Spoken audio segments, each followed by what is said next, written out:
Diyos ko naman, Bes. Ginabi na tayo kakalakad. Ano bang masamang hangin ang umihip sa'yo at bigla kang naghahanap ng bagong trabaho? Eh yun nga. Eh mahina nakita ko ngayon sa barangay eh. Hindi pa tulad dati nung nakakulong si Hector o libre pagkain. Eh tapos ngayon, kailangan ko na magpadala ng pera. Ay, true love. Bakit? Saan ba nagtatago si Hector? Hoy, huwag kang maingay. Bakit? Eh pinauwi ko muna ng probinsya, ang ingay mo naman. Huwag kang mag-alala. Ayun o. Hiring waitress. Kaya nga kita dinala rito kasi nakita ko na yan kanina. Oh, smart ka talaga. O sige tara, subukan natin mag-apply nung... Pasok ka na dyan for sure. Kaya nga eh.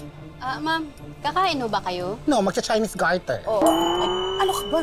Ay hindi, sino may-ari dito? Mag-a-apply sana kami. Teka lang po. Okay. Mahiyain siya. Ma'am, may naghahanap po sa'yo. Sino? Sino yan? Yes? Ano yun? Magandang gabi ho. Eh, Oo. nakita ho namin yung karatula nyo. Naghahanap kayo ng waitress. Oo, naghahanap ako. Sinong mag-a-apply?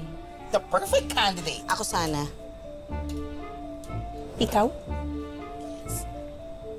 Look, the perfect waitress for your perfect restaurant.